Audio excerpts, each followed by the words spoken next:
నమస్తే. ప్రస్తుతం మనతో పాటు నటికుమార్ గారున్నారు. ఆయనతో మాట్లాడదాం. నమస్తే సార్. నమస్తే అమ్మా. ఇప్పుడు చెప్పమ్మా. మీరేమంటారు? అంటే ఒక డ్రామా నడుస్తుందనుకోవచ్చా ఏపీలో? ఎందుకు అంటే ఇటు సీబీఎన్ గారు కూడా అంటున్నారు. నా పైన రాళ్ల దాడి జరిగిందని. ఈవెన్ చూసాం న్యూస్‌లో. పవన్ కళ్యాణ్ అంటున్నారు. నా పైన రాళ్ల దాడి జరిగింది. ఈవెన్ బ్లేడ్‌ల దాడి జరిగిందని రీసెంట్‌గా కూడా చెప్పారు. ఇటు జగన్. అసలేం జరుగుతుందంటారు? రాష్ట్రంలో శాంతి భద్రతలు లేవు. రాష్ట్రంలో శాంతి భద్రతలు వైఫల్యం చెందాయి. రాష్ట్ర చీఫ్ మినిస్టర్‌కే భద్రత లేనప్పుడు ప్రతిపక్ష నాయకుడికి ఏం భద్రత ఉంటది? చంద్రబాబు నాయుడు గారు మరీ అన్యాయంగా మాట్లాడతారు గానీ. ఇప్పుడు ఆయన చీఫ్ మినిస్టర్‌కే భద్రత లేనప్పుడు చీ ప ప్రతిపక్ష నాయకుడికి ఏం భద్రత ఉంటుంది? ఆయన ఎదురుగుండా రాయి వచ్చింది. ఆయన కన్నుపోను రాయి వచ్చి 2 రాయిలొచ్చాయి. ఆయన అయిపోయింది.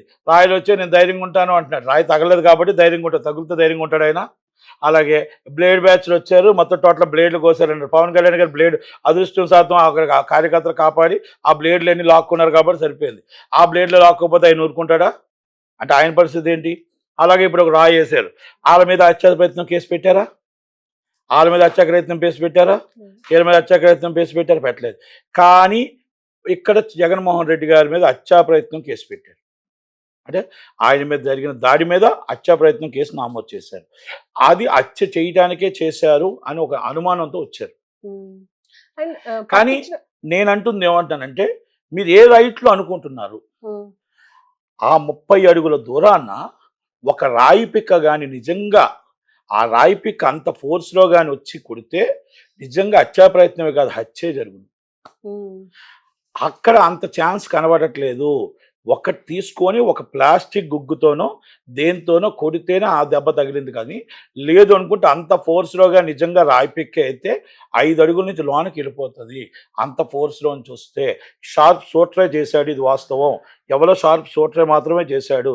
ఇది ఎవరు చేయించారు? ఇది ప్లాస్టిక్తో చేయించారా లేకపోతే రాయితో చేయించారా అనేది మనకు కావాలి కదా. రాయితో చేయిస్తే హత్యా ప్రయత్నం హత్య, గులకతో చేయిస్తే ఎవరు చేయించారు? కావాలని చేయించుకున్నారా? అధికార పక్షం చేయించుకుందా ఓట్లు సానుభూతి కోసం, లేదా ప్రతిపక్షాలు కావాలని చేశారా? ఇది నిగ్గు తేల్చాల్సిన బాధ్యత ఎలక్షన్ కమిషన్ మీద ఉంది.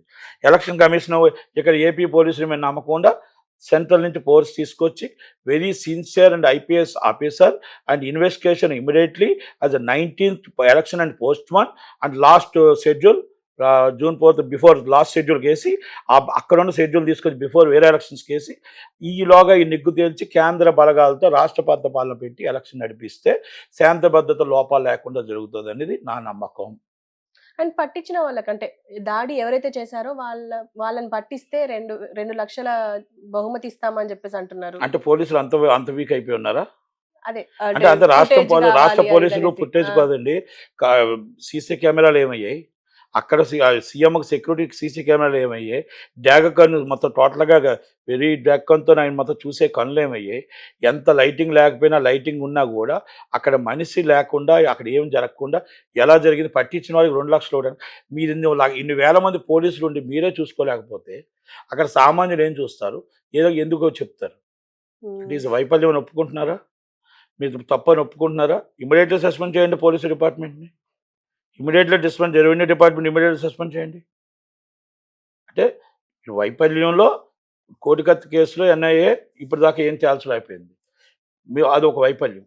రెండో వైఫల్యం వివేకానంద రెడ్డి గారి కేసులో రాష్ట్రంలో ఏం తేల్చలేకపోయాం, సెంట్రల్లో కూడా ఇంకేం తేల్చలేకపోయాం, వైఫల్యం. ఇప్పుడు మూడోది ఒక చీఫ్ మినిస్టర్గా భద్రత లేదు. అలాంటి మన బహుమతి పెడతాం అంటే ఎంత దాకా కరెక్ట్ ఇది? అంటే మన రాష్ట్రానికి ఏమి ఇస్తాం మనం భరోసా? రాష్ట్ర ప్రజలకు మనం ఏం భరోసా ఇస్తున్నాం? డీజీపీ గారు ఇప్పటికి వచ్చి దీని మీద స్టేట్మెంట్ ఇవ్వలేదు. అంటే ఏం జరుగుతుంది? ఎలక్షన్ కమిషన్ ఇప్పటికి వచ్చి స్టేట్మెంట్ ఇవ్వలేదు. సెంట్రల్ ఎలక్షన్ కమిషన్ ఇప్పటికి వచ్చి స్టేట్మెంట్ ఇవ్వలేదు.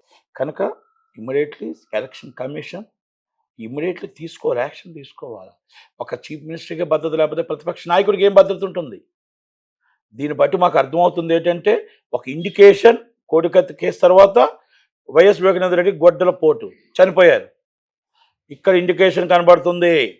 కనుక షర్మిలమ్మకి ఇమ్మీడియట్లీ సెక్యూరిటీ పెంచాలి, సునీతమ్మకి ఇమ్మీడియట్లీ సెక్యూరిటీ పెంచాలి, ప్రతిపక్షాలకు సెక్యూరిటీ పెంచాలి.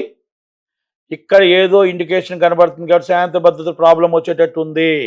కనుక ఇమ్మీడియట్లీ మీ మీద యాక్షన్ తీసుకొని దీన్ని ముందు జాగ్రత్త చర్యగా అన్ని కూడా తీసుకోకపోతే రేపు జరగరాని పరిణామం జరిగేటట్టు శాంతి భద్రత లోపించేటట్టు ఉన్నాయి. దయచేసి ఎలక్షన్ కమిషన్ దీన్ని సీరియస్గా తీసుకోవాలి. ఇది ఒక ఇండికేషన్ మాత్రమే. మన రేపు ఫ్యూచర్ కోసం ఎలక్షన్ కోసం చాలా చాలా మొత్తం టోటల్గా ల్యాండ్ ఆర్డర్ ప్రాబ్లం అయ్యే పొజిషన్ కనబడుతుంది. కాబట్టి మనం కేంద్ర బలగాలను దింపాలి. కేంద్ర ఫోర్స్ని దింపి ఎలక్షన్లో రేపు నామినేషన్ రోజు నుంచి కేంద్ర ఫోర్స్ ఉండాలి. అండ్ మీరు ఇది కూడా వినుంటారు, ట్విట్టర్లో సానుభూతి తెలుపుతున్నారు దాడికి సంబంధించి.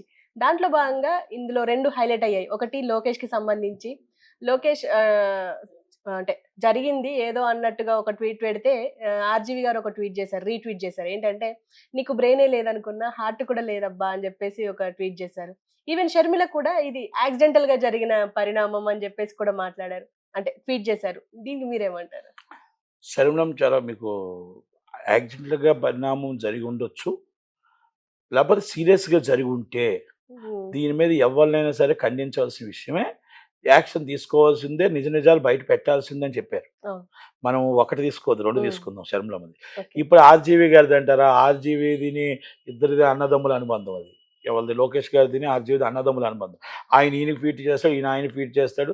ఈయన ఏదో రాత్రి అప్పుడు మళ్ళీ లెగిసి మళ్ళీ ఫీట్ చేస్తుంటాడు. కాబట్టి అది అన్నదమ్ముల అనుబంధంగా వదిలేద్దాం. ఓకే.